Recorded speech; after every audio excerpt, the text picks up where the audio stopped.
Let's finish up strong this morning. It's Friday.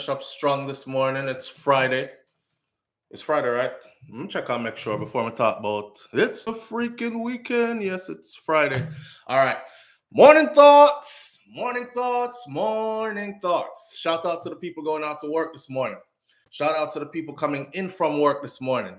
Extra special big up. Shout out to the people who work multiple jobs. I have the utmost respect for you. Shout out to my entrepreneurs, stay-at-home moms and pops, my retirees. Shout out to the drivers, the Uber driver, Lyft driver, truck driver, taxi driver, food delivery drivers, round town and long distance truck drivers. Shout out to every single clean-hearted, good-hearted person who wants good for others as much as you want good for yourself. You're a good person. Shout out to you. You're a good person. Shout out to you. It's the freaking weekend, baby! Clap it up. Made it through another week. Me not in no hospital. Nobody now make no funeral plans for me. I'm healthy and strong. I have a lot to give thanks for. So do you. If those three apply to you, you have a lot to give thanks for as well. You're not in anybody's hospital laid up. Nobody is making funeral plans for you, and you are feeling healthy and strong. You can take a deep breath this morning. Yes, sir. Thank you. Here we are this morning. Another morning thoughts. Another week has gone by, and we congregate here to talk about the things them, because that's what we do. See? All right. Somebody said yesterday, SouFLo, go over to Andre Stevens' channel because he's interviewing the father of the 12-year-old who I told you yesterday said something not right in this. Something is not right in this. Shout out to the person who linked me. I don't normally call people name out because I call out people name before and them say, SouFLo, don't call out my name because my husband hate you. He can't stand you. So I'm not calling the person name out. But shout out to whoever it was that told me, SouFLo, go over there right now. Andrea interviewed the father. What an interview that was. I will put the link. I'm not afraid to share my audience. I will put the link so you can go. If those of you who don't know how to find it already, so you can go hit it and go through that. The interview long enough. So if you smoke, roll up a spliff. If you drink, pour a strong drink or a long drink or a cup of coffee. Cut your tens and pull up your chair and all these things. The interview is long, very in-depth. And let me say before I even start, I dissected that interview. You see me? Me do a thing on SouFLoTV named Pen and Paper Review. You see? A pen and paper review this interview here. So I'm going to break down the interview and tell you all the things that my way now. But you can go hear it firsthand from the father as he delivered it to Andre. Let me first say this. Andre Stevens, you're doing an awesome job, my friend. Thank you. Thank you for, God knows, I'm tired of the, you see this vlogging, whatever them want to call it thing here. It has become so oversaturated for us as in our genre, Jamaicans / Caribbean, mostly Jamaicans, because, you know, everybody said there must be some money in it. So everybody just grab a camera and start doing all kinds of foolishness. Shout out to the fake. I shouldn't even say shout out to them. People twist stuff and misconstrue and, you know, hype up things and lie a lot and try to pass over fake news as real news and all this. So it becomes watered down and no longer credible. But for the people who stand on credibility and for the people who use some level of intelligence involved in their stuff, using their platform responsibly, you have to big them up. I watched this brother conduct this interview yesterday, and I was amazed. I'm like, go ahead, Andre, ask the next question. Him ask the next question now. Even his response to some of them, oh, you say, sir? Hold on there, sir. Say that again, please. It's what you just said. And gave time for certain things like a punchline, you know. You have to say that again. That needs to be repeated. Apparently he has the same issues I have, because people in the comment section, short attention span people, or people who don't understand why you're going the long route because it pulls out more. He had to explain all that to them. So I saw so much similarities there, and I was like, yes. I listened to that interview. Yeah, I listened to the whole thing. It was an hour and change, and it was very in-depth. And I must say, he did an excellent job pulling out all that information. Now, with that said, please understand that I have only seen a short interview, which I showed you guys from the star with the mother, right? And she stated her piece, which she blamed the father for not being in the child's life. And she said, him caused this. The father now did his interview, and his interview was pretty lengthy. Andre also said today or yesterday he was going to try to get in touch with the mom and get her side in length as well. Hope he does. Hope he does. For things like these, watch the video. You have to watch the video. But we're going to talk about that this morning in depth.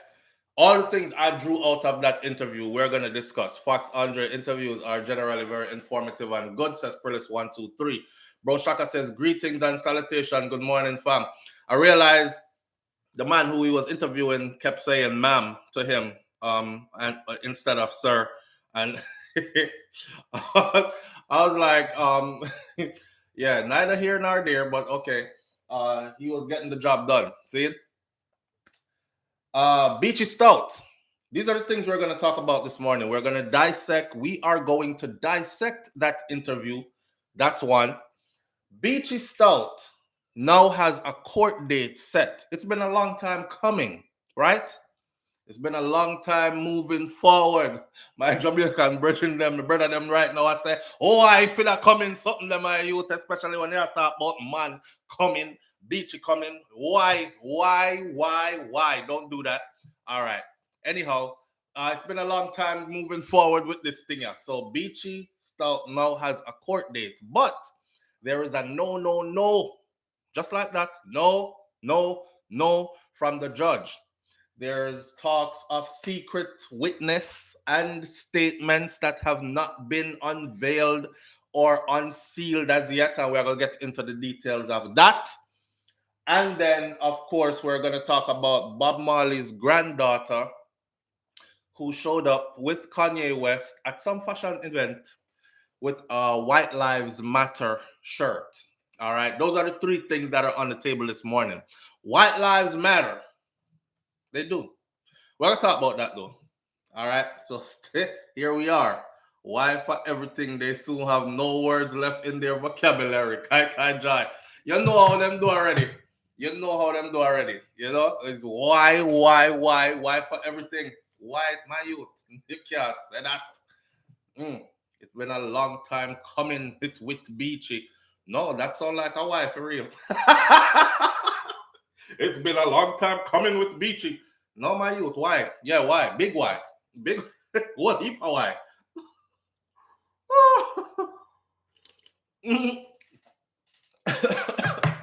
He did keep saying that. I thought it was me. He did keep saying that. Okay.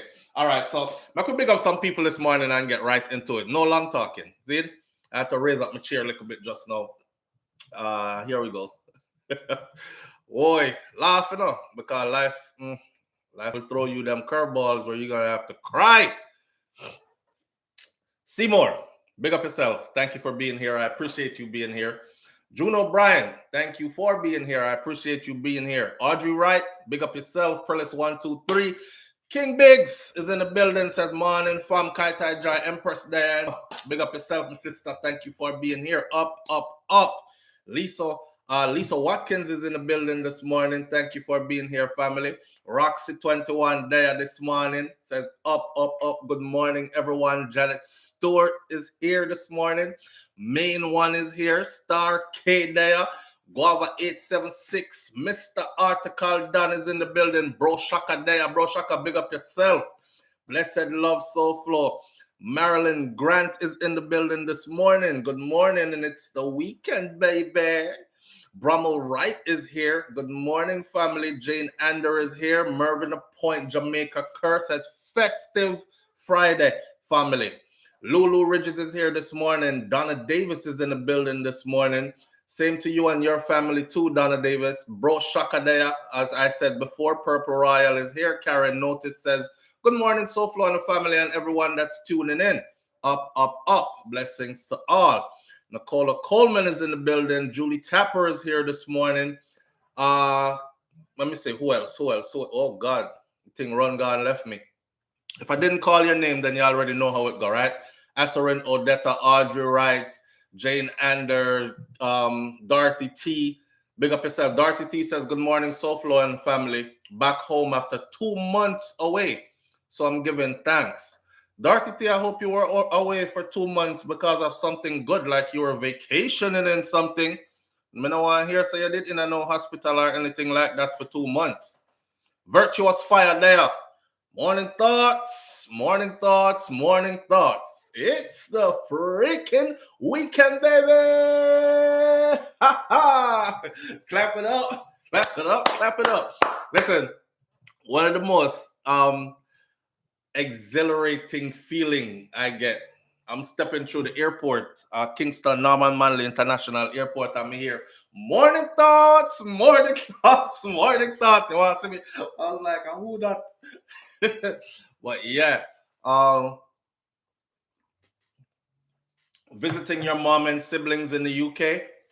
Oh man, I haven't made it back to that side. I keep saying that I need to, and I will. I swear I will. Haven't made it back to that side yet. But I asked, mom and siblings, I'm guessing it was good. Didn't even get notified. Boy, Denzel Gale, you see how YouTube are doing. YouTube do it all kinds of ways when they're ready. But you can't complain because this is somewhat of a free platform. So you just take it and do the best you can with it. Not true? If somebody give you sitting for free, no complain about it. All when you know look good or taste good, you just go and say thank you and do what you can do with it. That's how we go. So nothing there. So just remember to tune in to us because we're still here. All right. UK supposed to call you now, says Bro Shaka. Yes, I bet they are. We're still over here in Florida experiencing 90-degree weather. It's hot. And then we now, because it's towards the end of the year, our hot is not so hot anymore because we get the extra wind to it. So it's pretty nice. So for those of you who have started to have frostbite already, your fingers and toes, may I send you a little warm vibration this morning from unsubscribe and resubscribe and hit the bell. Kaitaja Empress says, that's for those who are not getting notification because thank you, Kaitaja Empress. Some of you are not getting notification because your YouTube account is probably too old, right? So you need, or there's something going on there.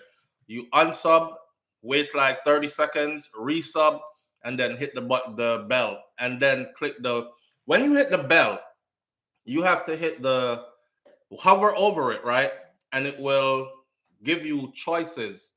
There are 3 choices that are going to show up. It's going to say, send me all notifications from this channel, send me some notifications from this channel, or don't notify me at all, right? So some people don't click which one, and they just notify you when them feel like it. So you have to hover over it, and you will see the one that says, send me all notifications. Then you hit the all notification, and you will be notified. I'm still warm here in Texas. King Big says Miami this weekend. Boy, I got a lot going on this weekend. Well, I'll get into the story then because there are a lot to unpack this morning. Not spending no more than the next 1 minute or 2 minutes. Just an update for my audience so y'all know. Probably in a week to come, there won't be morning thoughts for about a week, or maybe. I'll have to see how it goes first. So I told y'all that you have to maintain yourself, not true? All right. And my eyes I'm supposed to have done surgery from a long time ago, but I was scared of the surgery because I didn't know what it entailed. Somebody tell me, say, them scrape your eyeball with a razor blade. And I said, no, I'm not getting that done. See? But education is a hell of a thing. So I went and did some research on my own. Then I actually went into the place and I had a doctor sit me down. The doctor said, literally, sit me down. She said, do you want me to sit and explain all the process to you? I said, yes, please, because I have high anxieties. And she sat down and explained to me. She said, first of all, she said, what do you think we do in that process? And I said, I was told that they're scraped with a razor blade. She started laughing and she goes, nothing even close to that. That's not how it goes. So once she explained to me how the process go, I decided to book my So I went to the ophthalmologist last week and did another follow-up, and now I have a surgery date scheduled. They're going to do the left eye first, and then they're going to do the right eye next, right? So, and the thing is, after the eye is done, there won't be no white in my eye for a couple of days, probably a week or two. Everything I got turn red, right? And it's gonna be bandaged up and stuff. But you know, you go through the process of injury then healing. So I don't think I want to come sit on here looking at you like that and straining my eye in front of these bright lights and stuff. So we're gonna have to take a little break, right? But may I give you a heads up from now so people don't go, oh, SouFlo just dash away and him not the morning thoughts or nothing like that. Make me unsubscribe. Because some of you are like that. Him not do nothing, me I unsubscribe. You know what I mean? So I'm here. I'm here. Just know say I'm gonna be here. I'll probably be giving you videos from behind the scenes, so you'll hear my voice, but probably not really see my face until the things start look better and that kind of stuff. And then after that, I'll be going to do my teeth. I did asking about veneers. A lot of people says don't do it because for them drop out. I don't want to baby shark. I don't want to be talking to people. My veneers slide off. And next thing is a baby shark teeth in my mouth and these things. So, oh, somebody said wear shades. That's a good idea. That's a good. I love when I say because no one really wants to see me wear shades anyway, but still come here. I'm gonna do it. I swear I'm gonna do it. Thank you. I appreciate you greatly. I surrender Odetta. So shades it is then. All right. And after that, now we are gonna do the teeth them. So we're doing the eyes and me I go both see. You wait till me done. You wait till me done. Pitch up and patch up myself. After one time girls get them BBL and them big titty done and nipple stiff so and get they're in the grocery store all like this, just waving that thing around. You know, them get body done, body heights up in our ear, and all these things. Them show off, don't? Yeah, so me I fix up myself to so me I go show off to. Me I go both see. Can't talk to me, you know? Oh, Manton model. I'm a modeler. I'm gonna be a modeler after this. Oi! I haven't been going to the gym though. Fall back on the gym, so start getting like a bit rounding at the midsection again. So I'm gonna have to get back to that as well, which I will. I will. One thing at a time. In life, you have to pace yourself here, my friend. You can't just run down and try to do everything at once because I know so the thing work. You know?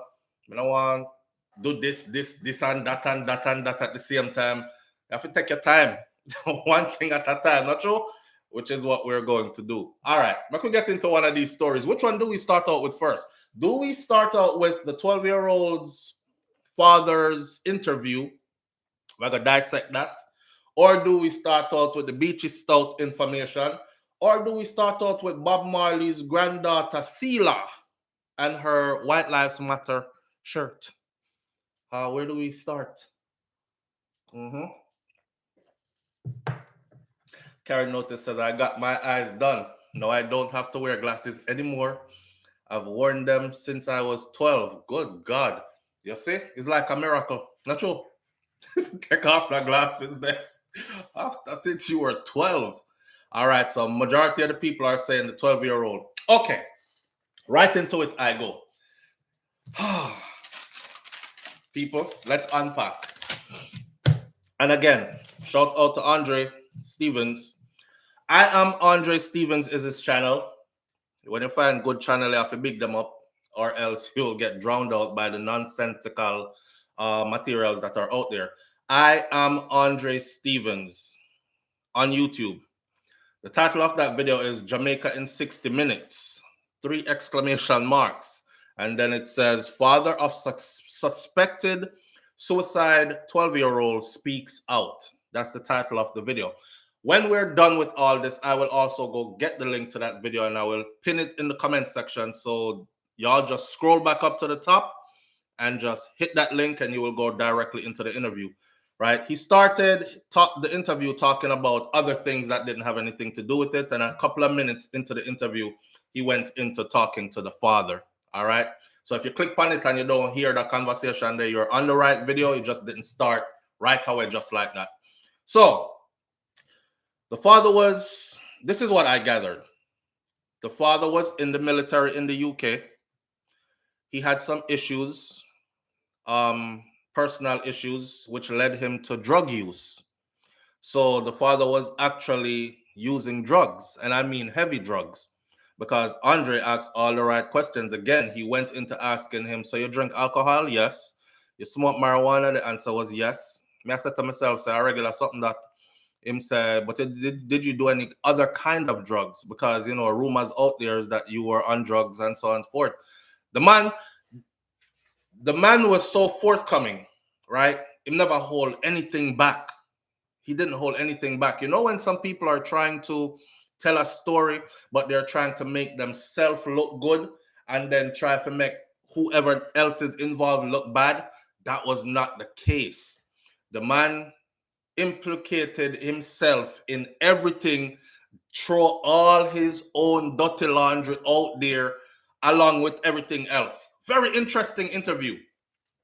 Similar to the Klansman Wandan gang trial, this is what I was saying about the person who they call the main witness or the star witness, the one that said him see everything. He was second in command to Black Man, but him never involved in anything. You see, I said it on a video before. I said this is the one that's going to throw away the whole case because common sense tell us that that's not credible, right? If you're gonna tell a story, you see, me want to hear how you did involve to, because you can't there around certain things and not involved in a certain things, and you just see everything and you're allowed to be around and privy to all this all the time. So kind of similar to this, right? So father was in the military in the UK. He had some issues in life which led him to heavy drug use, and he was also deported to Jamaica. Hear this. His father owns a hotel in Negril. So he have a bit of money. But his father had passed away recently. His father passed on, so his stepmother now owns and controls the hotel. And the stepmother has pretty much written the children out of the inheritance that the father has left behind. This is a personal, you know, to give you an idea of the type of people or persons we're dealing with involved in all this. So, all right, his dad passed away. His stepmom took over, took the hotel. She has the hotels. Hotel's still up and running. Won't say the hotel name or anything. Don't want to tarnish nobody's business. They are in court about it. She shut out all the man's children out of the inheritance. He admits to not being in his son's life off and on. But he says that it's because of the mother. She would call police and tell lies on him when he visited his son, so he stopped going there. But the son always ran away from his mom due to abuse, and the son would always run to his house, his dad's house. He even told a story about one time he went there. He said, it's that kind of woman, like every time is drama, right? So he went there and he stayed across the street and called him son. She sent the son across the street to him. He gave the son some money, right? Talked to him son and gave him son some money. Must about $8,000. He said when the son went over there, she sent the son back and send the money back to him and said, what kind of money this after you not give no money from when? Keep your money and that kind of stuff. He said by the time he left there, a police, I tell him, say, him need to come in and all this because she said he just left her house and stole some stuff. So she was that kind of person, right? All right. And that because, but here, this get real deeper. I tell us that this, me knows that something was off. He moved to Kingston because of work. And he regrets it now. He couldn't find no work in Westmoreland. So he moved to Kingston because of work. And he regrets it now. He's no longer on drugs. He hasn't been on drugs in over a decade. He's clean and it's just trouble finding consistent work, right? So he moved to Kingston because of work. And he regrets it because he said that if he had stayed in Westmoreland, then his son would have run away to him. And his son would still be alive because he would have run away to him, right? Which he does all the time. So Andre asked him, well, the youth always run away to you, so why didn't he just stay with you all together? And the father said, because the mom would always come around and would promise him stuff like she'll buy him an Xbox or she'll buy him something for his birthday, something like that. You know them little picnic there, 10, 11, 12-year-old Xbox and all these things. So him go back home. All right, daddy, me I go back to mommy now. And he said he never, never want to fight the process there. So he'll let him go back. But no sooner than that, things would happen and he would run away and come back to the father again. And here's the thing. It was always about his mother go kill him. His mother go kill him. See? So when he's talked about how he met the mother now, because Andre asks, how do you meet her? Him say, boy, that's a long story. Him say, I want to hear. I want to hear the long story. I want to hear how you meet her, He said he met the mom as a prostitute. As a prostitute. Remember when I said yesterday that that building needs to be erected in Jamaica where they process people that are being deported? Yeah. Remember I said that yesterday? Okay, watch this. Him said when him come from England, right? Him just land. He was spending up a whole heap of money and stuff. So, boom. Imagine you coming from England and you HIV positive. You have a little bit of money upon you. You still have the English scent upon you, pretty much. You still have the American scent upon you, pretty much. The accent still strong and all these things. You have some good clothes and little money in your pocket. Plus, your family have a little bit of stuff around the place there. You can walk and trick people, girl picnic. For a little while, until them realize that him now fly back and him clothes them outdated now. That's going to take a while. So after that and the money done, that is where you're going to run into problems. But before that, you have a window of time where you can flex like, I'm going back next week kind of thing. I'm here on vacation. I'm a tourist kind of thing. And they usually catch a whole bunch of them. Imagine them come do that. Anyhow, he said he met the mom as a prostitute and that he himself was a customer. He described in detail how he met her. He did a stay at one place. She was staying either upstairs or next door with another girl. And he paid her for sex once, and then he paid her for sex again, and then he paid her for sex a couple more times, in case we were wondering if him did that. Maybe I was guessing if she was a prostitute. No, he paid her for sex multiple times. I don't know why my camera fuzzy up and come back, but okay. He paid her for sex multiple times. And then, here what? He took a liking to her. And it developed into a full-blown relationship. Him take a liking to a prostitute, my friend. And it developed into a full-blown relationship. He told a story about a birthday party. Because Andre said, then you're a kind of man where you have a heart of like sympathy or something like that or whatever. And him said, no, I was foolish. But I can also imagine that, yes, he was on drugs. If you're there use cocaine, which was the drug he said, if you're there using coke, all other kind of things follow you, It's not hard to see a man that's on coke taking a liking to a woman that's a prostitute. You understand? And then start to think like, maybe I can clean her up and have her for myself. And baby, you don't have to do this. That kind of something there. Because them kind of drugs that we have you delusional and feeling, boy, I don't know. But anyway, end of the day, the two of them did frigged up from day one. See? So it turns into a full-blown relationship. Yeah, he put on his cape. He wanted to save a hoe. In Pimp World, they call that save her. Don't save her. She don't want to be saved. There's actually a song about that. But anyhow, full-blown relationship develops. And he tells a story about the birthday party. How she would leave all the time. Every time them have argument and whatever, she'd pack her stuff and leave and these kind of things. Very interesting. I want a story about that, but for a later date. The birthday party now, him say he was trying to get her. They got into some argument and him never put her out. He left her with the place, all the furniture and everything. He went and found another place for himself. When him go find the next place for himself, him still go back to take her and put her in the next place where him move himself go. You know, she must say that gave him the good quint and these things. I don't know. Or he felt comfortable with what he had found. Because Andre did ask, well, was she doing the coke with you or the drugs with you? And he was like, no, she never did. She drinks. She drinks heavily. She drinks more than I drink. But she never, ever, ever did any of that stuff with me. Right? Okay. So I went and take her and put her back in the next house now after I run left her over. You know, when you fed up a relationship and you're like, listen, you can't have everything in you.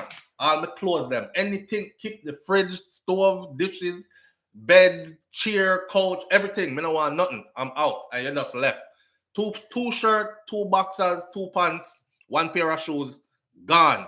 Left everything. It was one of those. And end up move her back in a new place. So him said him threw a birthday party for her now. For sure you're the kind of person, right? He threw a birthday party for her. And it was a upstairs, downstairs place. The man said, big birthday party, him invite a whole heap of people. Remember, I'm just come from England, you know, my parents own hotel around here, and, you know, I have money and I spend big. And she liked that. So, through a big birthday party for her now, invite a whole heap of people over there. The man said, while he's downstairs entertaining guests and enjoying the party, the room upstairs, he noticed she wasn't in the party. So I go upstairs and try the room door lock. The girl that she lived with was the one that busted her out, mash up the party in front of everybody. How this man, I treat you so good, throw your big birthday party and you lock up in a room upstairs with two men. So here, Andre, about what you say, sir?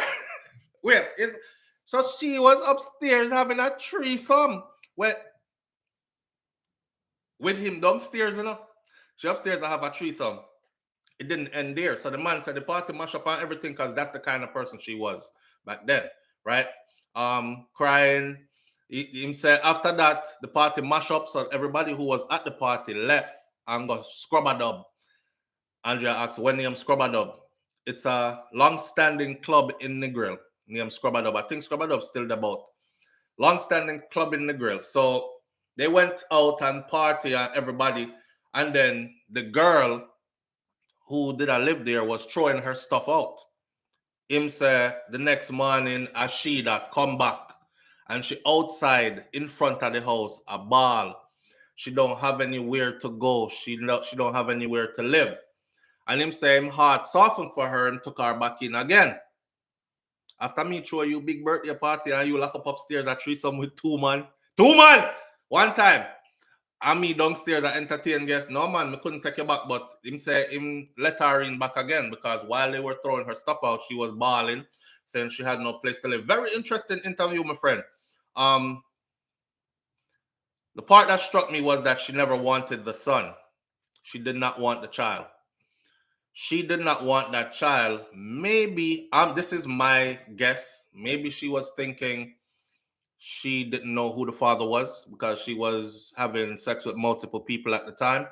Or maybe it's going to mess up our stuff because, you know, a pregnant prostitute, they exist, but they don't make as much money as a prostitute who is not pregnant. You know, you keep your little young body and thing, and you can get some money out there. If your belly big and you breed, then you have a certain type of man that might want some of that, but not everybody is going to be enticed. They're going to look for somebody else. So one of those. Anyhow, she didn't want it. But he did not encourage her to do an abortion. He said, what? No, I can't make you do no abortion. I can't give money for abortion. Here what you can do. Have the baby and give him to me. Or give it to me. See? So she now went to a relative at the hotel, which I don't remember if he said it was his stepmom or his aunt, and she signed a contract because them never just give her the money. Them write up a contract and make she sign it, which he still has a copy of, that she would take the money. I believe it was $20,000 or $30,000 at the time. That was 12 years ago, right? 13 years ago, because the youth would have been 13 pretty soon or something like that. Stepmother it was, Vicky. Okay, so she write up a contract. You know, I'm going to just take this money because, you know, woman used to do that, you know. I'm pregnant. And the man said, no, I'm not ready for no baby yet. And she said, well, babe, I got to get an abortion. and you just fly out, so you're sending a little 500 US and say, yo, go take care of the baby. That's something there. And that time she not pregnant, And some of them used to do it. This was actually a thing. Some of them used to have multiple men that they would tell, yo, I'm pregnant, knowing that the man have a next family or something in family already. So she'll get 500 US, that's a 500, that's a 500, that's a 5 from 4 or 5 different men. Y'all talk about 2,000 or something US dollars, right? All of them supposed to be for abortion when she was never pregnant. So the stepmom then said, sign this contract, take the money, and make sure you go get the abortion. She did not get the abortion, but she took the money. Right? All right. I don't know if I him talk her out of it, whatever. Him probably said, and then Coke, him probably said some sweet words like, she probably said, what if it's not yours? And him probably said, cause if you just throw her birthday party and she have man upstairs, you can't think she was always faithful. So what if it's not yours? And you met her as a prostitute, and probably said, me not care, me take care of it and take care of you anyways. That kind of stuff. I don't know why she didn't go ahead with the abortion. Anyways, she didn't want the child. So she signed the contract with the relative. She took the $20,000 to $30,000 for the abortion, but she never had it. He did not want an abortion. He said, have it and give it to me. She drinks a lot, and as far as he remembers, he agrees. He also agrees wholeheartedly that he failed his son miserably. And broke down a cry a lot in the interview. He has other children, and him say, yo, when you look on the little youth is a splitting image of him and the rest of his children, and all his children look like him. So for him, it was no denying that was his child, from day one. So Andre asked him, so would you admit that you and the mother failed the youth? I'm saying, yes, I'll admit that for sure. And him, break down crying some more. I like the part where Andre asks him, does he have anybody to counsel him at the time? Because I don't want it to relapse. You see, it takes a person that is in tune with that, an empath, to actually be able to hit those notes. You understand? Understanding that he just told you that he was on drugs in the past. Understanding that triggers can cause people to relapse. Understanding that you pulling all this information out of him, it's going to be cut raw right now. And that might be the moment he's like, yo, me just need a line of Coke again, just to make myself feel. And then that starts a binge. So the way how he handled that interview, I'm telling you, I respect the way he handled that interview fully. Enough respect to him for that. See? So he walked the man through, and kept on extracting information. The man kept being open, no hesitation. He said, ask me anything you want to ask me, because I have nothing to hide, and he kept on going. The part that struck me again now was he does not believe that his son killed himself. He said his son hung himself supposedly in a muddy area, but his shoes was clean and his clothes was clean. So how could his shoes and clothes be clean when he had to walk through this muddy area to go hang himself at that apple tree, right? That's interesting. And then the only picture that he has of him is a picture of him laying face down in the mud. I guess that's after them cut down his body, drop him on ground. And that's the picture that she sent to him. He actually told of times when the youth would run away, and he said the whole neighborhood and community would be out looking for him. Remember one time specifically, he ran away late in the evening. Everybody was out looking for the youth, except his mom. She wouldn't go look for him or nothing. She just, oh well, kind of thing. Let me see what else I drew from this. As far as I can tell, that woman never had any love for me, is what he said. She was just interested in the money and the hotel.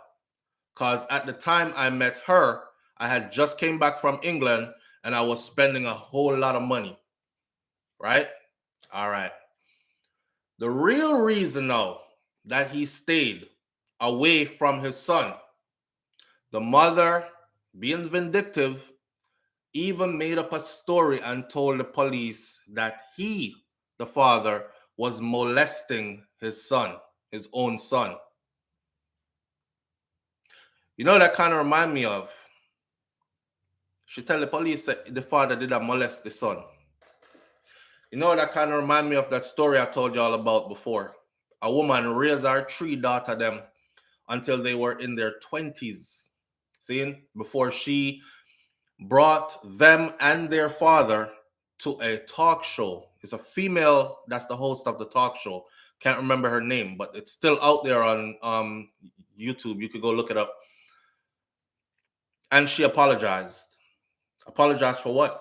Apologized for raising her 3 daughters to believe that the reason why their dad, why she keeps them away from their dad, was because he molested all 3 of them when they were small. Is Ayan La Fix My Life? I don't think so. I think it's another person. Could be. But it's a female host of the show. The man bust out a cry. The daughters busted out crying. They're now in their 20s hearing this for the first time, right? To show you how vindictive a woman could be, how wicked a woman could be. She raised 3 daughters believing their whole life that they were molested by their dad. Now, here's the crazy thing about this. People who were molested, they have a different mindset than people who were never molested. So you can imagine what she did to the psyche of her 3 daughters, having them being raised, even though they might not have remembered. She had twisted their mind so much that even one of the daughters was like, yeah, I was a bit young, but I vaguely remember, but I don't really remember, because she beat it in them head so much that by the time, if you tell your picnic that at 6, 7, 8, 9, 10, 11, 12, 13, by the time they're 14, they're like, I kind of remember incidents here and there, but vaguely, but not that time. Nothing no go so, you know? Nothing went like that. This man's 3 daughters was the only way this woman could get to him, because he said, I don't love you no more, didn't want to be with you anymore, but my daughters are my everything. She said, okay, all right. You think you're just going to give me 3 daughters and just leave me like this? So here comes the story. She went to the police station. She reported him. He got in a lot of trouble for it. He had to register as a sex offender. She kept him away from his daughters. It was deep. And she comes out to apologize years later. Then she had the nerve to ask, do you accept my apology? And the man said, hell no. No, I can't. It's good to hear you say it, because you held on to that lie for years, and what you did to these girls with it, just trying to prove your point, right? So in this case, he said the real reason, actually, and Andre pulled it out, you know, the real reason he stayed away was because this. Every time he went to go visit his son, she would make sure that police was involved in some way that was non-beneficial to him or the child. So he said, you know what? It's best for me and it's best for that child to stay away. However, beside all that, every time his mom had an issue and I beat him bad, he would run away and he would find his father. So his father said he passes in order to get to my house, he must pass him grandmother house. He got to pass his uncle them house. He got to pass other family members' houses. And he has to take 2 taxis to get to my house. And he does all that every time and end up at my house. Don't you think if I was abusing him or if I was molesting him, he would have stopped at him granny house and tell him granny said something not go on. He would have stopped at him uncle or him auntie house or any other relative house. He skipped all of them and came to my house every single time. She beat him and broke him hand before, was the claim. And the father said, yeah, you can go check at the hospital. Beat the youth and broke him hand, and broke his hand bad enough for them to have to put a pin in it up at the shoulder area. Broke it. And he hadn't seen his son for a while. And by the time he saw his son, the cast was already off the arm. But him hand, he got cast up on everything. So at them kind of beating there, he was getting beatings enough to break bones and have pins put in and these kind of things. You know? It was a heavy interview, But what I get from this interview was, just like I said before, and now I have the question.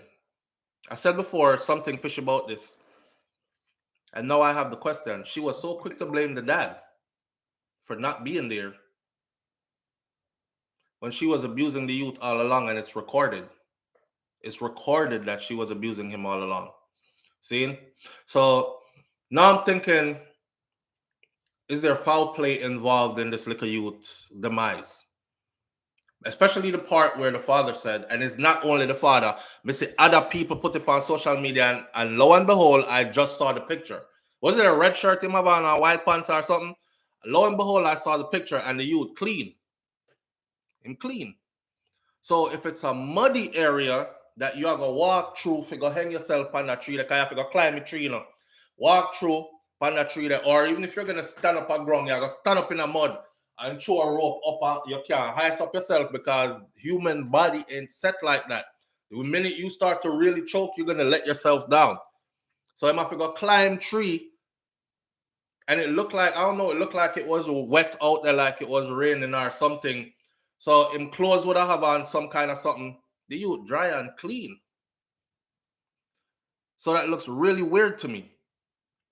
Here's my thing. To the authorities in Jamaica, me gone beyond the mother and the father. To the authorities in Jamaica, why are these youths dying like this? And then everybody just say it's an accident and move on. I'm still bothered by the three youths them and the sister make four, the three little boys them and their sister made four. I'm still bothered by them and their situation. What type of investigation is going on? Isn't there somebody that's saying, nah, it's not normal for four active children who are not babies, everybody big enough to jump through a window? Me would take glass cut up. I would rather take glass cut up than to stay in a house and burn to death. Not true? So why is nobody saying like, this makes no sense? This makes no sense. If the door lock we in the house, a board door, one of we could have kicked it off. The sister was big enough to kick it off. One of the boys was big enough to kick it off. If them couldn't kick it off, jump through the window. There were no burglar bars on the windows or nothing. Like, it just didn't make any sense. And everybody just laid down and just bun up. Smell smoke. Nobody smelled smoke and was able to hey, wake up everybody else. Oh, the house step on fire, in here full of smoke, something, nothing. Why do they keep labeling these accidents? Oh, it was an accident, tragic event, moving right along on to the next case. I don't think these are accidents. I don't think these are accidents. And I don't think that little boy hung himself.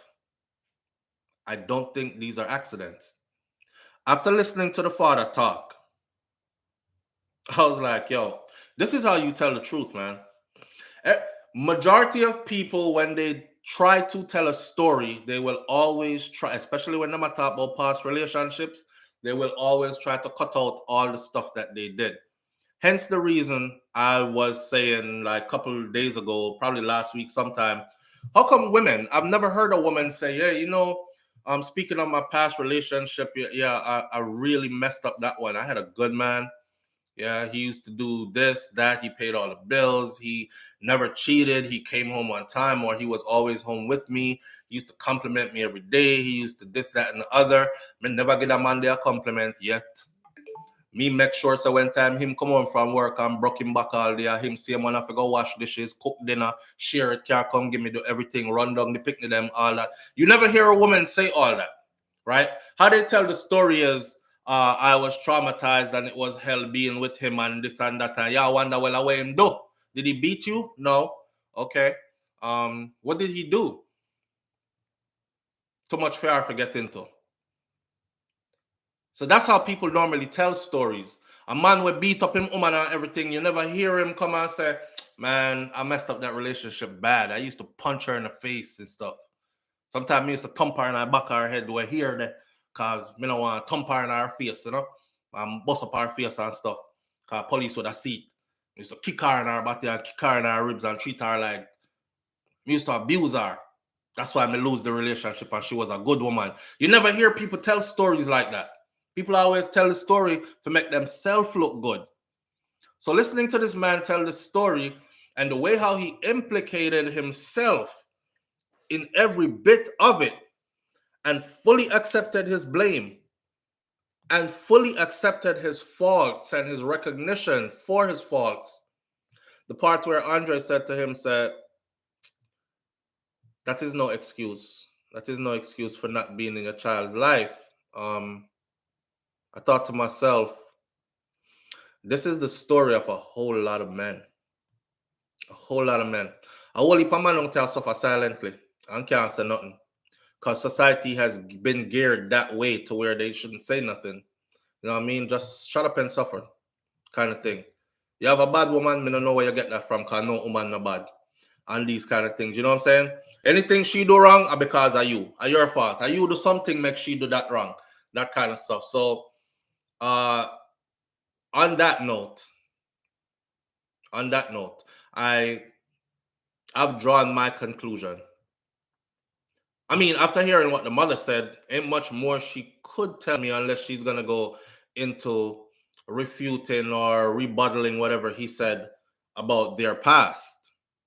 And that not gonna do nothing for me. Like, oh, when him did the one when him tell you about the birthday party, yeah, me did up there and the door did lock, yes, cause him have proof. And I know him call her out, you know, the woman, the girl that she was staying with, call her out and says, how the hell you doing this when the man throw a big party for you downstairs, type of stuff.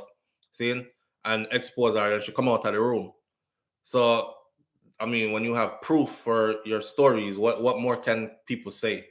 You know? What more can she come and tell me? I'm more interested in how that little boy did.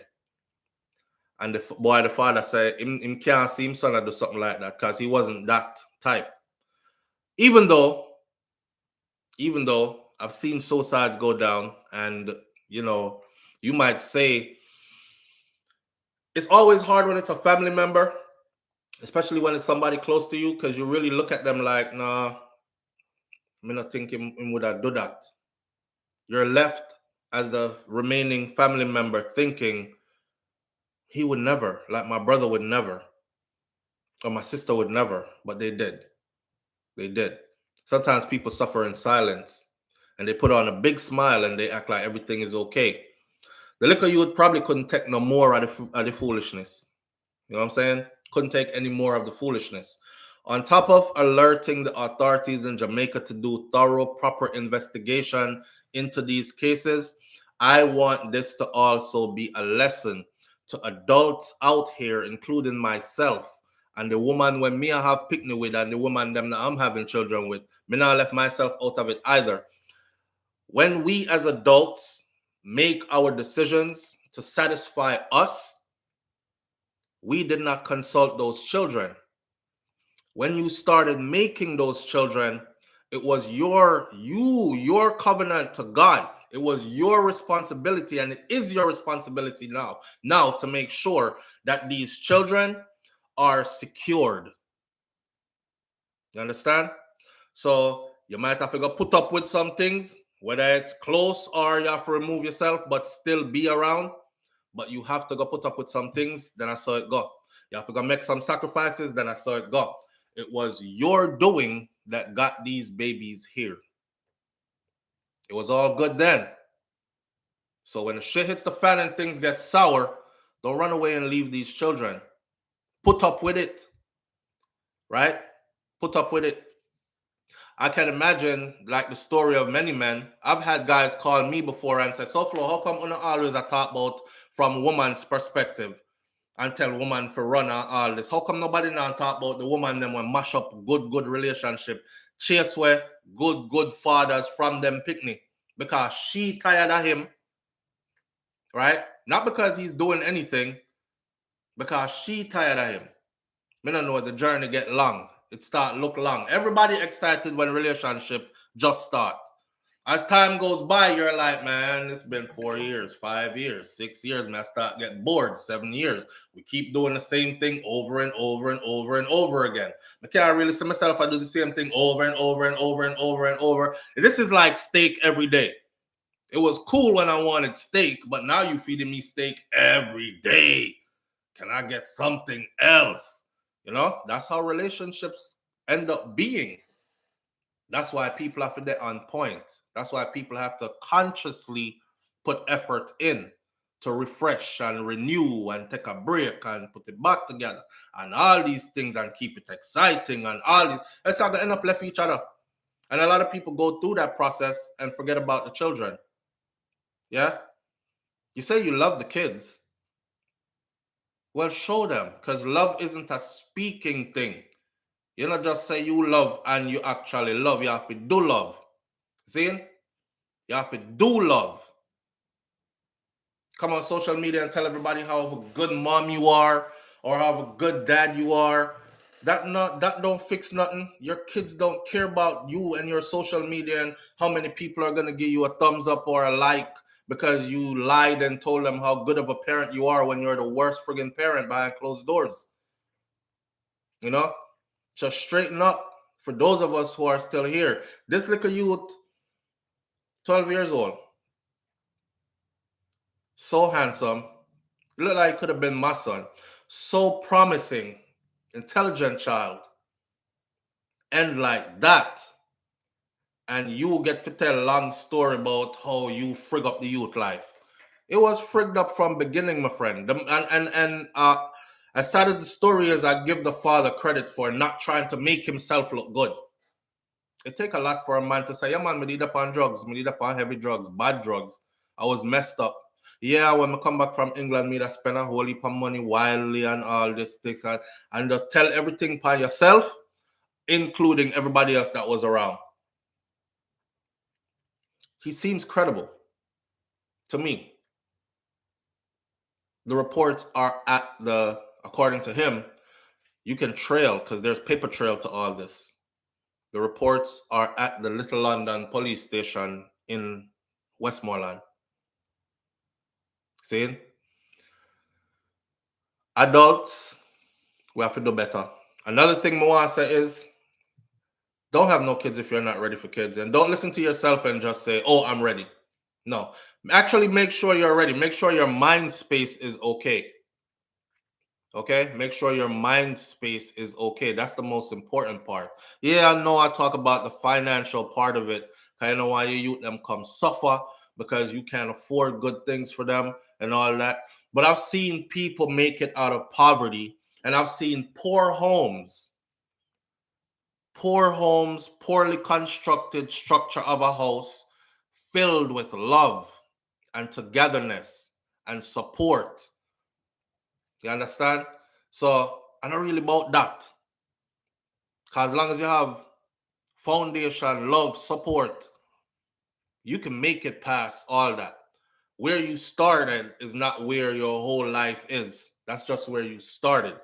And it could be a great part to your story. But make sure your mind space right. Because most of these children that end up harming themselves, they were raised or being raised by parents who were not mentally prepared to be parents.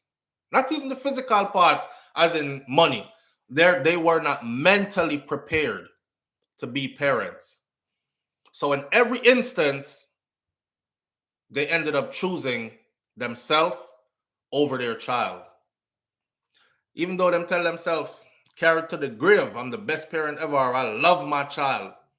Every time you find yourself making a decision and it's above the interest of your child, you are a shitty parent.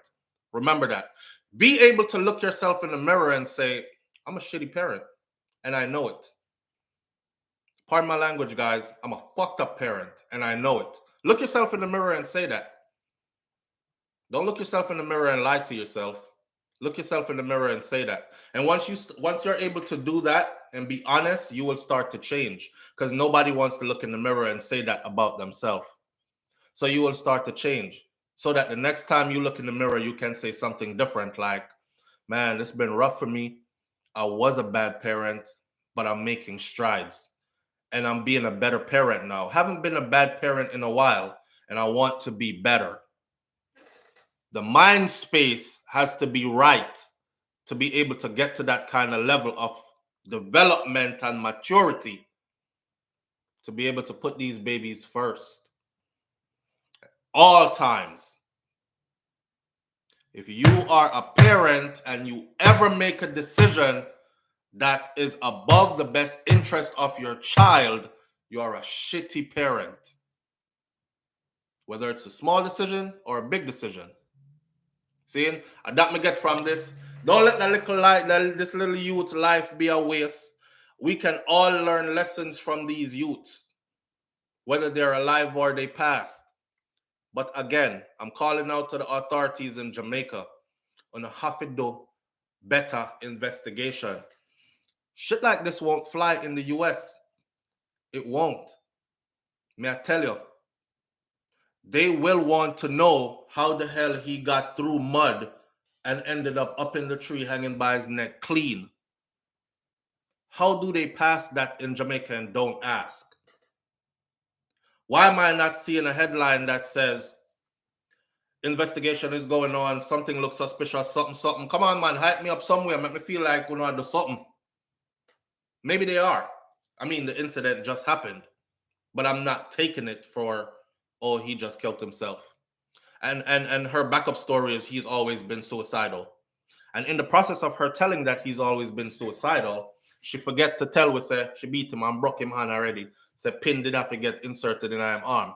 In the process of telling us he's always been suicidal, she told on herself by telling us that when it was time to leave his dad's house, him start cut himself. Why? Because when me send my uncle go get him, when him say him never want to come back down here, down a your yard. Him never want to left him father yard. That matches his father's story, my friend. You see what I said? So some people ain't so bright. So when them talk, just make them talk. They're about to tell on themselves. So I'm putting the pieces together and this is what I'm getting from it. You know? Mommy and daddy are do a thing. No planned children. Yeah. Dang, he became a cutter of himself. Yes, he was cutting himself according to his mom. He was cutting himself. The you tired are. You know, I saw a statement yesterday, and it says, "Parents, be careful because eventually your children are going to learn who you truly are." Eventually, your children. So forget what you are trying to, what picture you trying to paint. Forget what you think other people are going to tell them. Your children will eventually learn who you really are. That part. Yeah. O St. John says she should be arrested. I want a proper investigation done. I don't want Jamaica to just walk past this and be like, oh, another little youth kill himself under the rug, move along. I don't think that's what happened in this situation. I don't think that's what happened in this situation. I think something else happened. And they're trying to cover it up. She said he told the police she didn't break his hand. That's because that's what she instructed him to tell the police. That it wasn't her, that it was that, I think it was that he slip and fall down somewhere or something. But he told his dad that it was her that was beating him and broke him hand. She licked him with a stick from a guinea tree. Right? She was beating him with a stick from a guinea tree, and she instructed him to tell the police. That youth there would have been gone into CPS if he was in the state. Soldier 819 says, does Jamaica even have a child protection service? They do.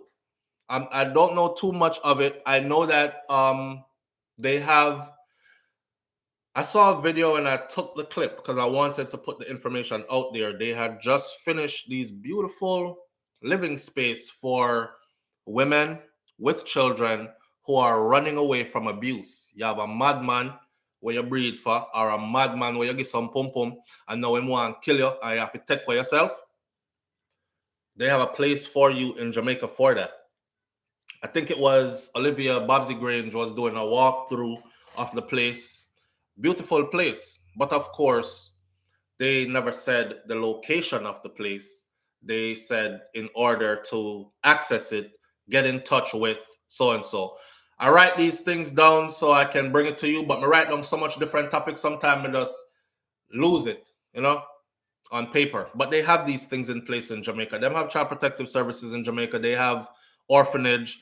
They have and these are worthy causes too. If you really want to uplift society and you really want to do a give back, volunteer at one of these orphanages. I actually want to go to Jamaica and do that. Volunteer at one of these orphanages. And if you can't volunteer at the orphanage, send a little $50, $20, $10, whatever you can afford. I saw one where they were doing strictly beds, just beds, because they have orphanage there that have no beds.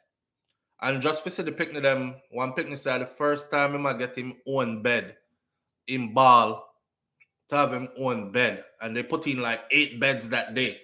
It's a place in Jamaica where they were making the beds and bringing them over there and giving them to the orphanages. So they have these things in place. But that's a whole nother issue in itself, because a lot of stuff goes on behind the scenes in these places as well. But sometimes it's better than the home situation. When stranger hurt you see, it's a hurt you can process and deal with. Because you never to expect nothing good from stranger anyway, as a child that's been abused. Because if your people closest to you can hurt you, you can imagine what strangers will do to you. But when your own, who is supposed to love you, protect you, go to bat for you regardless, keep your best interests at heart, when they hurt you when you have nowhere to turn because you're a child, that's a deep psychological scar that will never, ever heal. You hear me? So it's no wonder some of these kids do kill themselves.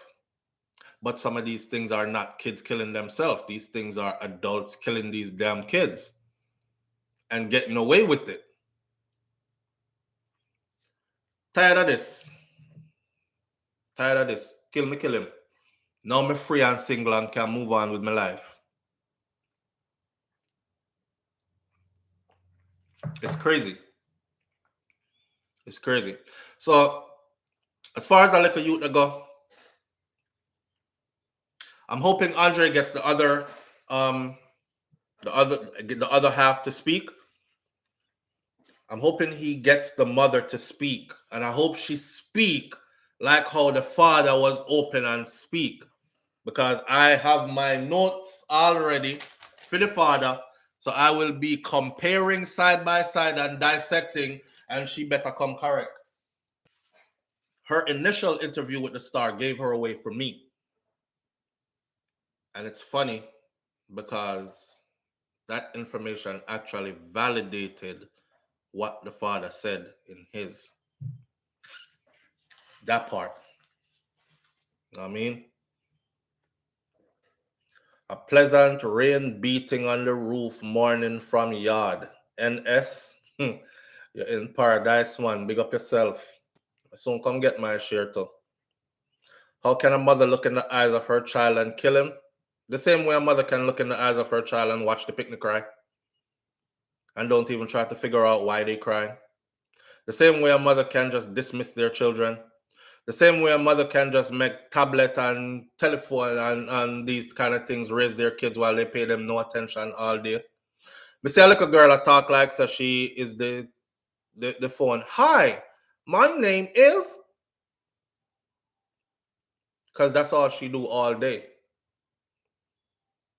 Mama find up on computer and phone whole day, scrolling all social media platforms and stuff. The same way, your mind space must be right to have babies, to raise children properly, to create a safe and secure environment for them, to be able to be mature enough to keep at the front of your mind that you don't come first anymore. It takes a mature person to do that. You think as a father, me no want to run? I do. Right now I'm working from home and I would love to be on the road.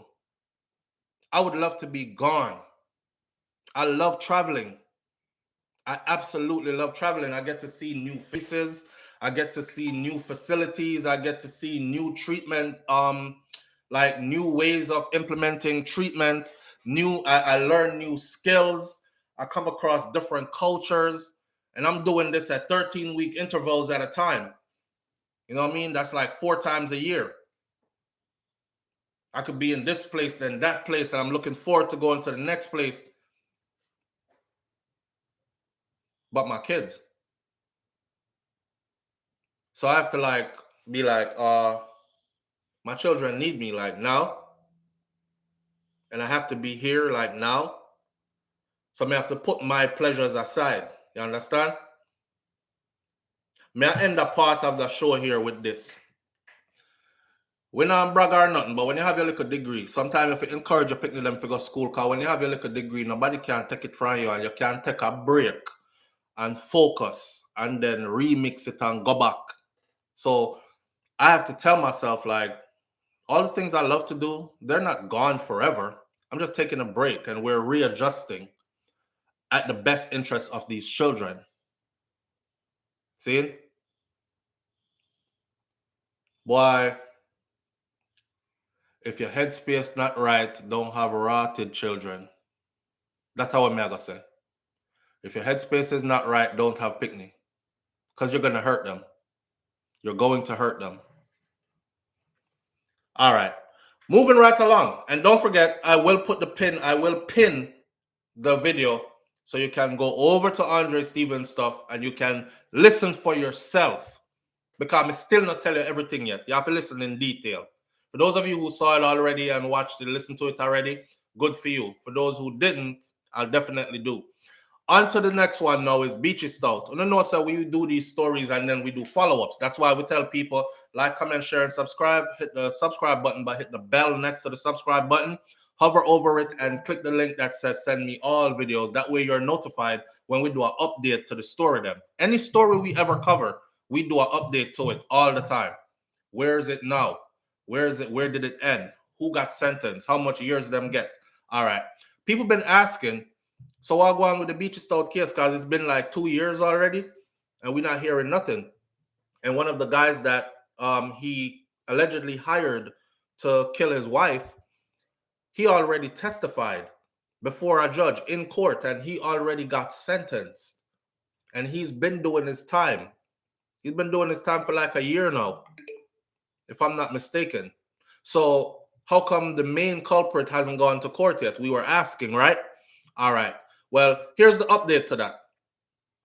So a push by the trio of lawyers representing Portland businessman Everton Beachy Stout, shout out to the Jamaica Observer, to have a particular statement disclosed 2 months ahead of his trial in September next year. So that's when his trial has been set for. His trial has been set for September of 2023. Why is it taking so long? I don't know. The judge said no. Judge Justice Graham Allen, who was presiding over the case management hearing for McDonald and his co-accused Oscar Barnes for the July 2020 murder of Tanya McDonald, which is his second wife, at the Home Circuit Court in downtown Kingston, had inquired whether all parties were satisfied that full disclosure had been made, and everybody said yes. That was initially. The initial yes of the defense, however, turned to a no. So now his attorneys are saying, no, we need more disclosure. They're saying no because of one of the 3 items that prosecutors explained has not yet been disclosed. The Crown, in detailing the 3, said that 2 documents were unsealed by the court, while the third, which was a statement, is being withheld as we were not prepared to disclose the identity of the person who is giving this statement until 2 weeks before the trial starts in September. So the defense is saying, why? Why wait that long? We want to know is who now. You think the judge a fool? Watch this. They're starting to wise up.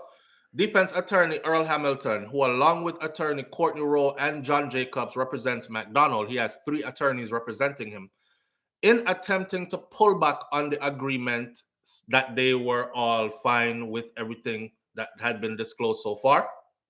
In attempting to pull back on that agreement, they said that the timeline was too short. And instead, Judge, how about you give us 2 months? Because at some point, they're going to have to reveal to the defense who this come from. The judge says the proposal was, however, shut down by the judge. The judge said, no, no, no. The rules are very strict. We are living in a country and the court must be seized of what is happening. We have had situations where the material was disclosed the Friday before the Monday when the case is supposed to start. You know what happened the Saturday. Witnesses were interfered with and threatened. This is the reality in our country. So if the prosecutor is saying 2 weeks before, I think that is more than sufficient time. So the judge is not letting up on that. 2 weeks before they actually go to court is when they're going to hear who is saying what against them, because the judge feels like they might reveal who it is, and then that person get interfered with, right? And them liar don't know better, you know. If them liar, well, listen, they would do anything for win a case. To include, me I go tell you, but you better act like I never tell you. A John Tom from over 61st and Lennox Lane. All right, then. So let's move along. And a man can say, with a whole heap of money, can say, yo, go dash that boy there over so and so. And next thing you hear, a person named John Tom from 67 Lane was killed and and he was supposed to testify against them. So I go. They facilitate the client 100. Absolutely, Kaitaja Empress. So Hamilton, in attempting to explain that attorneys were aware of the situation the judge was alluding to, said that 2 months were just 2 months. The lawyers are saying is too much. 2 months is too far. The judge is saying 2 months is okay. 2 weeks is okay. The lawyers want 2 months ahead of trial to find out who. Ask why they want 2 months ahead of trial to find out who it is. Why would that be so important? You already are going to know what the person is saying. Why is it important to know who the person is 2 months before trial? I like where the judge says, come on now. You know what kind of country we're living in. And went and spell it out for them. All right. So that's where they're at with the Beachy Stout case. Now, in the meanwhile, the defense team on Thursday revealed that McDonald, which is Beachy Stout, and his co-accused Barnes, who have been charged with the murder of Tanya, they have opted to be tried by a jury. They want to be tried by a jury. Them no want no judge alone trial. That trial is expected to begin in the Home Circuit Division of the Supreme Court on September 18, 2023, and it will run for 7 weeks, ending November 3rd. I don't know how they're able to do that, though. If you're being tried by a jury, you don't know how the deliberation part is going to go. The jury might come back with a verdict in the first week. How are they able to tell us how long it's going to last and when it's going to end? Unless this is just presumed. That trial is expected to begin in the Home Circuit Court Division of the Supreme Court on September 18th of 2023. There you have it. That is Beachy Stout's trial date starting September 18th of 2023, and it will run for 7 weeks, ending on November 3rd, presumed. McDonald was charged for that murder in August of 2020, 2 years ago. He and Barnes are standing trial together for that matter. The prosecution on Thursday said that the Crown will be calling 25 witnesses, while the defense said it would be calling 7 witnesses. The prosecution are going to call 25 witnesses. Rotted. 25 witnesses. And the defense says it will be calling 7 witnesses for McDonald and 2 for Barnes. Barnes will be called as one of the 2 witnesses in his own defense. The court was told by his attorney, Ernest Davis. McDonald's attorney said that they would be hinging their case on the issue of identification, while Davis said that identification and alibi would be the main issue where his client was concerned. Now, in the meantime, in the second pre-trial hearing of McDonald, because them charge him for his next wife too, right? Them charge him for the first wife as well. So, in the meantime, in the second pre-trial hearing for McDonald, who is also charged for the 2009 murder of his first wife, Marlene, it is disclosed that he would be tried for that matter in January of 2024. So they're not doing both together. After I'm done with Tanya's situation, he's going to be facing another trial starting January of 2024. He will be tried alone. The mode of trial for that matter has, however, not been disclosed. Investigators reopened that case in 2020 following Tanya's murder. Her partially burnt body was found with her throat slashed beside her burnt car on the Sherwood Forest main road. McDonald, also called Mr. Mac, was charged along with Barnes, otherwise called Tiny, of Epsom District, Anato Bay, St. Mary, and 56-year-old Denvelin Minot, otherwise called Bubble, a fisherman of Ranch Hill, Portland area, in an intense investigation. Now, during the course of the probe, details emerged linking the accused to the murder of his first wife while they were investigating the second wife murder. Marlene, the first wife, who had been shot dead outside of her home in Boundbrook, Portland in May of 2009. The allegations are that he had paid a police detective to kill her after their marriage crumbled in 2007, and she had left the matrimonial home. We covered that extensively, and there are videos out there on that on SouFLoTV. How she did go on with herself, when time she decides that she couldn't take it no more and she move out and these kind of things. And the man said, well, I'm not investing in you and put all them something that together, and plus the assets were going to split because she did have her own things too. So assets is going to split up. You know, take all of my things, and I don't know if them say she did get her body done up or she did just look good. And the man feel like nobody else couldn't. Allegedly. I wasn't there, so I don't know. But we covered this extensively where y'all can hear about that. Now, according to the allegation, McDonald gave the order for his second wife to be killed. How it should be done and why it should be done, we covered that extensively. The man testified. So the man tell him say he want to shoot her. Him said, no, I don't want you to shoot her. I want you to cut her throat. Yeah, want her suffer. Frightened. How it should be done, why it should be done, because she take man upon him and take big man for fool. Have people only laugh after me and them thing there.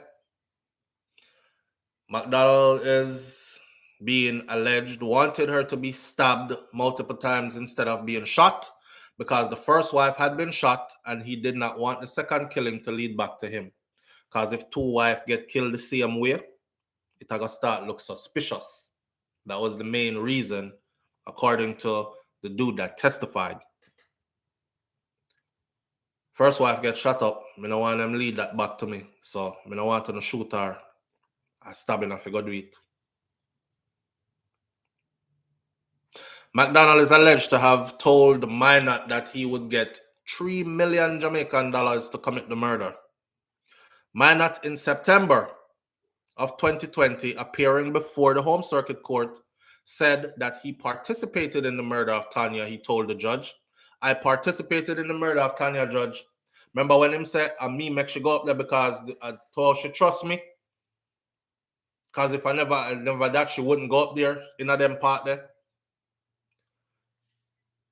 He participated, he said, judge, I participated in Tanya's murder, who had trusted him. For his confession, Minot was sentenced to 19 years in prison. Little bit of 19 years. Minot also told the court at the time that he subcontracted the hit to Barnes. And then he stood there and he watched as Barnes did it exactly how the boss explained, so him did want it done. So one man already confessed all that and gone with him 19 years. He left Beachy and the next one now for come defend themselves against that. I don't think they're going to beat that case. I think they're going down as well. But here what? 19 years is all him getting up for the gruesome way that he described that this girl was killed, and knowing that he set this up. He subcontracted this man and instructed him how the boss have to do it. And the man only get 19 years. Well, no. So September of 2023, Beachy Stout case, murder case for his second wife will start. January of 2024, his case for his first wife will start. All right. With that said, here's the next one I want to talk about now. Bob Marley's granddaughter. Bob Marley's granddaughter came out wearing a t-shirt. Did y'all see that? She came out wearing a t-shirt that had black. I want to know how y'all feel about this. Good discussion for we have. Have about 15 minutes. We'll end this show this morning at the top of the hour at the latest. Her name is Selah Marley. And she was wearing a White Lives Matter t-shirt. For those of you who don't understand, let me explain something to you. White Lives Matter never existed until Black Lives Matter existed, or until Black Lives Matter came about, right? And White Lives Matter was created as a way to taunt Black Lives Matter. It wasn't made out of a genuine white lives really do matter kind of thing. It was made to taunt. And then they went on with Blue Lives Matter. Blue Lives Matter was for the police, right? So anytime a police officer shot a unarmed black man or woman, like she got strangled or died under suspicious circumstances in police custody, you would hear Blue Lives Matter. That was their way of saying, we're riding with the police. We don't want to hear what you have to say. Blue Lives Matter. See? So that's what the White Lives Matter came about, and it was about. With that said, Bob Marley's granddaughter, Selah, let's go with the New York Carib news. Bob Marley's granddaughter, Selah, White Lives Matter creates controversy. Selah Marley, the granddaughter of the legendary reggae singer Bob Marley, has drawn criticism for sporting a White Lives Matter t-shirt at a rapper Kanye West fashion presentation on Monday. The 23-year-old model has responded to her detractors, saying that they cannot coax or bully me into being what they want me to be. Marley is the child of Bob Marley's son, Rohan Marley, and singer Lauryn Hill. Selah has faced a lot of criticism online since pictures and videos of her sporting that shirt that was created by Kanye West went viral. She also shared a video of herself fooling around and conversing with the rapper Kanye West, formerly known as Kanye West, or Ye, formerly known as Kanye West. Selah added fuel to the fire among online users by captioning the video saying, "Love you, Kanye West." and posting 3 additional videos showing her wearing the contentious item. um, the phrase contrasts with the Black Lives Matter movement motto, which was developed to further the cause of racial equality for African Americans. Now, because her grandfather's songs have been used as a rallying cry for predominantly Black people battling against injustice globally, the child Marley's donning of the t shirt was largely seen by social media users as going against her grandfather's lyrics. I absolutely expect this from Kanye, but Selah Marley, she has disgraced the name and the memory of her grandfather, Bob Marley, and everything her mother stands for, one person wrote. Another person says that he, Bob Marley, was the world's black freedom fighter. If you don't know, her mother is the legendary Lauryn Hill. I absolutely expect from Kanye West, but Selah, not her. And people are very up in arms about it. All moral and empathy is eliminated due to the fact that you feel justified by your emotions. The victim becomes the victimizer. Selah responded to her detractor by saying, "You cannot bully me, manipulate me, or coax me into silence, nor will you bully me into being what you want me to be. I don't care how many tweets you make, DMs you send, or articles you write." The young Marley continued by saying that nothing she does is without deep thought and intention, and that she will soon be sharing her experience. Throughout all the chaos, I have yet to speak on my experience. If you know me, you know that nothing I do is without deep thoughts and intentions. Wait till you hear what I have to say, she said.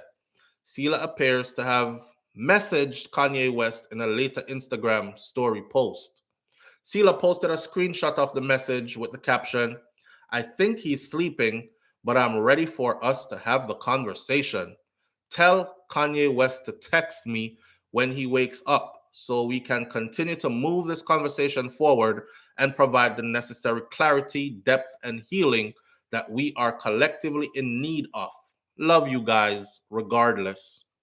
Now, in her note to the American rapper, Selah said that, "I think that what we did was obviously created a lot of conversation, and I would like for us to continue this conversation. I love taking risks and embracing freedom, but in this case, I think we can continue to discuss the depth behind our discussion to show the purity of our intentions and provide healing to our community. Love you much. Let's keep this going in a healthy way," she said. I love her response though. I don't think she wrote that response, but maybe she did. That sounds very PR kind of, but I mean, she was born into the industry pretty much. So by 23, you kind of figure out how to, Uh, Cats Monique says at Karen Notice, "That's the same reason I allegedly took her out, because he has money, so in his mind that can't happen to him. Bob must be turning in his grave," Dorothy T said. Sean Cassell says there are 1,200 plus people in the live, but let's take the likes to 600. It's at 415 right now. Hit the like button, please. I know I'll be forgetting to ask. I just don't feel like I need to ask, but some people need to be reminded, I guess. So go ahead and hit the thumbs up button, please. I appreciate you.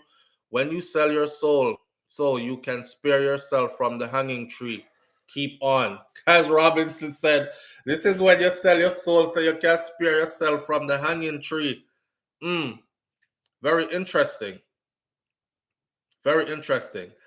Annette Henry says, yes, her great grandfather is white, showing support for her white foreparents that did not recognize her granddad. Very interesting. Very interesting. Crystal G says, I don't feel no way about it. She's embracing her white side. The whole way of white side, by the way, if you come from certain Caribbean island, then you have white side too. Believe it or not. right? You have white side too. I know this is hard for a lot of people to accept because some people want to believe that they are from the Mandinka tribe and they are undiluted and they're nobody went untouched. Nobody went untouched. During them hundreds of years of what we went through, hell on earth, nobody went untouched. Every woman was touched. Every man was touched. In whatever way you want to let your mind gather the definition of touch. So nobody escaped that. Therefore, we all have white blood too. The whole of it. Let me break this down for you, how I understand this to be. Okay. Somebody put it this way and said, does white lives matter? Of course they do. You can't say Black Lives Matter without White Lives Matter. Matter of fact, every life matter. If you want to color code all the lives, Black Lives Matter, Green Lives Matter, Yellow Lives Matter, Blue Lives Matter, White Lives Matter, all lives matter, right? All lives matter became a statement, and White Lives Matter became a statement, but those were put in place after Black Lives Matter started saying Black Lives Matter.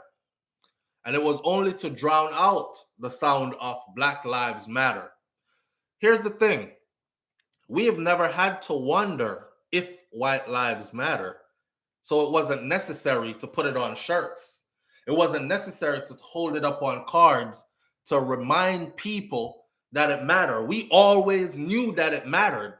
Even when we were aware that our Black lives did not matter, we still knew that white lives mattered. So it wasn't necessary to shout from the mountaintop, white lives matter, right? A person put it like this. I don't know who did it, but he said, you live in a community, right? You care about your community. You care about your house. You care about your neighbor's house.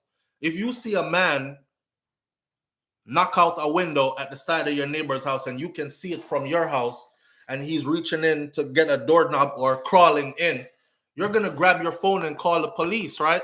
Because you care about your neighbor's house. This is in your community. And sooner or later, he might be doing that to your house. So you have to care about your community. Watch this. If your neighbor's house is on fire and you're home chilling, you're having a cup of tea, you're like, damn, where's all that smoke coming from? Oh, my neighbor's house is on fire. When you call the fire department, you're not going to direct the fire department to the house that's not burning or over to your house. Wet my house up, please. Douse my house. You're going to direct the fire department to the house that's on fire.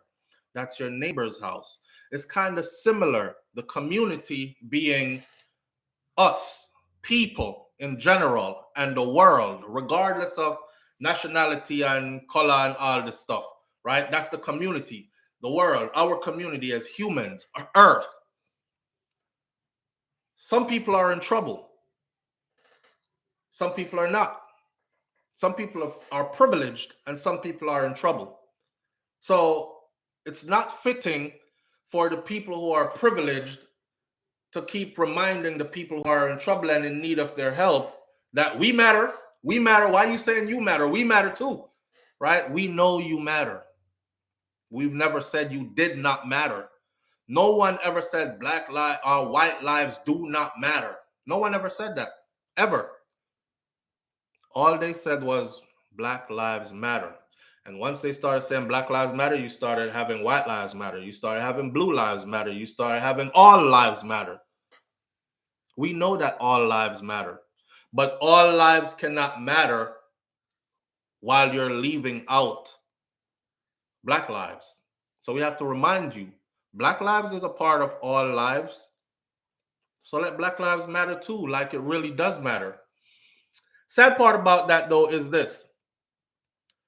On the heel of police officers killing unarmed black men and all that, yes, we have a deeper issue because we ourselves seem to be programmed in a manner in which we kill ourselves at a rapid rate more than any police department or slave master or The KKK ain't kill enough of us more than how we have killed ourselves, right? This is Willie Lynch theory in full-fledged action. This ball has been set in motion and it's rolling and it's picking up momentum, and there's nothing we can do to slow it down, apparently.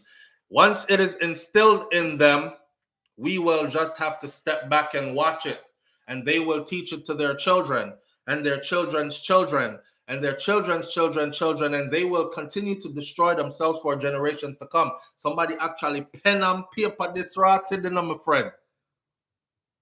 So if you wonder why it's so easy for us to like, yo, that boy there, but the boy now for dead, and you go shoot down your brother for nothing. Why you kill the youth for? Him chat too much. That's it. Him chat too much. You not killing nobody in white media, and they've never chat nothing good about you yet. You not killing no police around here. All the one them where kill people where have nothing upon them. Pull a man over just because, oh, your left light was out. And let me see, driver license registration, please. He reached for it. Pop, pop, pop. I was scared. I was scared. He was reaching, but you told him to reach for it. How come you not kill them? But it's easy for you to kill your brothers and your sisters for frivolous shit. But when you see white faces coming in uniform, you run, you hide, you do everything to get away from them. And when they catch you, you are the most well-mannered person I've ever seen. Well-spoken. You're in cuffs. You're, yes, sir. Yes, ma'am. No, sir. No, ma'am. Like a big slave going back to slavery, because that's what prison is. It's legal slavery. And when they put you in them cuffs, that's exactly how you look. A caught slave who tried to run away. Here you go. And you go, yes, sir. No, ma'am. No, sir. No, ma'am. Yes, ma'am. Thank you, sir. Thank you, ma'am. And you have no respect for your own people, though. Fuck you. Yo, eat shit. Y'all kill you, nigga. Right? That's how you talk to your own. That's how you treat your own. You're quick to cut your own off. You're quick to never forgive your own for the simplest things. You go into white people's business, they'll train the cameras on you. They'll send security to come trail you. You'll hear security to section blue zone, please. Blue zone is where your black ass was at, right? And you still go back in there and spend your money. You don't go outside and say, oh, I'll never go back there. Every time I go there, security follow me around. I hear them talking about security to blue zone and all that. You still go back there and spend your money. You even go and make videos and show off what you bought, advertising their products so others like you can go spend their money to them there. But you go to a black business, the first time that sister wake up this morning, she having a bad day. You know, she's only human.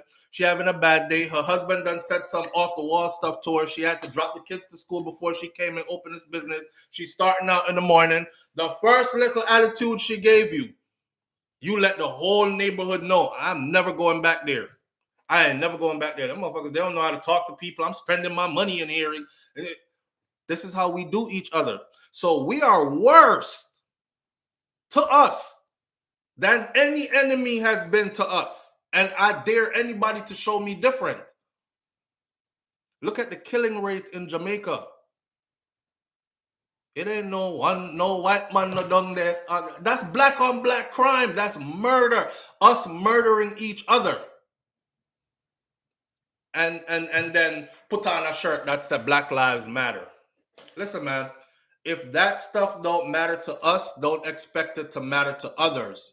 Shout out to the Jewish community, because everybody knows that Jewish lives matter to the Jews. Quit one of theirs and see what happened. Live on the air with SouFLo. Good morning. Good morning. Good morning, fam. How you doing? I'm doing well. All right. How are you? I'm doing all right. Are you? I was listening to your coverage on the White Light Matter T-shirt, Mm-hmm. and I have not heard anyone discuss the origins of Black Lives Matter. The original founder of Black Lives Matter. Wait. Before you do that, right? Before you do that, let me say this. the movement itself and the significance of it has outweighed the origins. So, for instance, nobody cares if all these white movements that empower white people, nobody cares if their leaders build mansions and get a lot of money from the movement. They still back the movement because the movement represents empowering them. And also, there was no contractual agreement from Black Lives Matter that said they were going to collect money and then do something specific with it, which they did not do. That's the reason why the leaders can't go to prison. If I, SouFLoTV, say to my audience, I have this lady in Jamaica, Miss Jones, that I'm trying to help out. I've set up a GoFundMe. I'm the leader of the GoFundMe. I'm trying to reach $40,000. And my audience sends $40,000. And then they check Miss Jones, and Miss Jones did not get a penny. I have committed a crime. If I just say, send some money, and they send the money, and they're mad at me because they're saying, well, SouFlo, you could have used the money to help somebody. Well, I never told you I was going to use it to help anybody. So, you know, it becomes a faith thing. Let me get that out the way before. And I hope I didn't disrupt your chain of thought. Before I forget.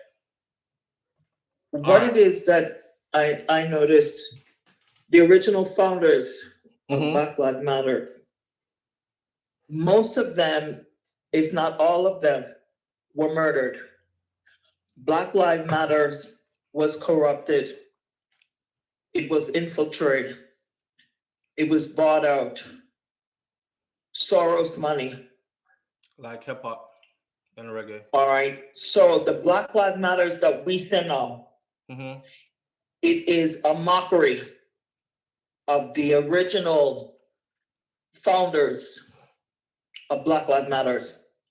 Okay. So what everything you just said is valid because it is not a genuine movement.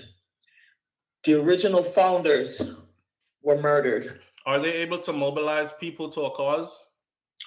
Propaganda money, yes. Are they able to mobilize people to a cause? Yes. For instance, when Aubrey was jogging down the street and those three white men gunned him down in the middle of the day like they were hunting wild boar, was Black Lives Matter able to converge thousands of people upon that town to bring attention to the cause? They had the power, but they didn't do it. They did. They mobilized. They certainly did. And that's what started the legal process. Because before it was like, oh, it's way in the South, nobody saw it.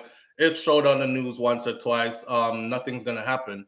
When a lot of people started showing up there in numbers is when town leaders were like, listen, they're heading this way. We don't want this here. Let's push these guys out.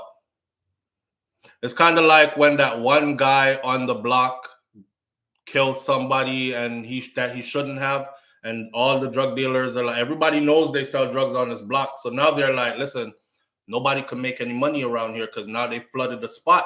So we got to push him out. Let them have him so we could get back to making money. It was the same thing there. You know? Okay. So they are able to mobilize and bring hundreds of thousands of people to a spot, which frightens the daylights out of those town leaders, which starts the legal process as it is needed in that case. Those three guys ended up getting life in prison. All right, what I'm gonna do. Ahmaud Arbery. What I'm gonna do at this point is stand back because we're looking at it from two different vantage points. Okay. So I respect your observations and your assessment. All right. I respect yours as well. My thing is this: whatever they bought and all the other, so even if it was infiltrated, it has gone bigger than what was expected, right? So we need to see the bigger picture of the slogan, the statement, and the movement, not who started or who infiltrated it from the starters and took money and bought whatever with the money. No, that's a small picture. Again, I'm just saying I remember we discussed distractions. Right. Again, I'm looking at it from a different vantage point. Okay. So it has to play out. Everyone has to come to their own conclusion, and we'll see what it truly is. All right. All right. Thanks for letting me put in my couple of cents. I appreciate it. I appreciate you. Thank you. Richie Shiva says the current movement is a joke. Listen, every great movement that had anything to do with empowering Black was infiltrated and then made null and void. So this one is not going to be any different. Okay. With that said, the bottom line is this: when you're shut down and nothing happens, nobody shows up to make any noise, it's easy to just sweep it under the rug. Are they able to mobilize, and do they mobilize hundreds and thousands of people converged upon one place? And they do. And once they do that, that's when leaders recognize, town leaders recognize, your mayor, your city hall council leaders recognize, your police department chief, all of them recognize like, yo, this is something that we probably can't control. If we have 500,000 people show up here on these streets today, we're going to be in problems. We're going to have to call in the National Guard. We're going to have to ask for help from other areas, from other states. We're going to have to, this could be a whole lot of trouble for us. Let's go ahead and start the legal process on this and put it out there in the news that something is being done about it. We can't just ignore this. They're able to do that. Let me give you the scenario again. If I say to my audience, donate to me, I have Miss Jones in Jamaica that I'm trying to help. I'm trying to reach $40,000 to help her. If you gave me $40,000 for Miss Jones and you found out SouFLo brought a new car, Miss Jones didn't get a penny, Miss Jones is still in need, then SouFLo is a damn criminal and has committed a criminal act. If I'm just saying, speaking on behalf of the people, and I'm telling you every day, don't forget your people back home. Hey, make sure you're helping so and so and so and so, and you decide to just send money with no direction of what to do. Me and you entered into no deal. Then you're just sending the money. It is up to me to have a conscience to say, I know this Miss Jones and she needs something, so let me put $200 over there for Miss Jones. Let me send 100 over here for Zaki or something like that. Maybe they didn't have a conscience, but they were in no legal binding. There was nothing printed out that said what money collected by the movement was supposed to do. Somebody went and dug up what the leaders own and then started this. Oh, they took the money and they bought houses, and okay, so they did. If I was one of them leaders, I would have came out and said, okay, I did. And what? And what? Where did I say that I was collecting money to do anything specific? Do you think, and there's another thing, when you do certain things, people tend to think that it takes nothing for you to do it. All the traveling you have to do, all the people you have to, all the sleepless nights you have to, all the people you have to gather, all the moving, all the transportations, all that stuff don't just come out of thin air. So whatever money is left over after doing all that could still be in the millions of dollars. Hey, buy myself a nice house for all the troubles I've been through. Why is everybody mad? Why are we always mad when we find out that our people are buying nice things? And we're missing the point. The point is Black Lives Matter, and it's real. But we have to make Black Lives Matter to us. For me, I don't even look at Black people when I hear Black Lives Matter. I look the other way because I know good chances that's a hypocrite that's talking. Because if I go over there and I say Black Lives Matter, they do. I like your shoes. I like your pants. I like your shirt. I like your bag. I like your car. All those come from where?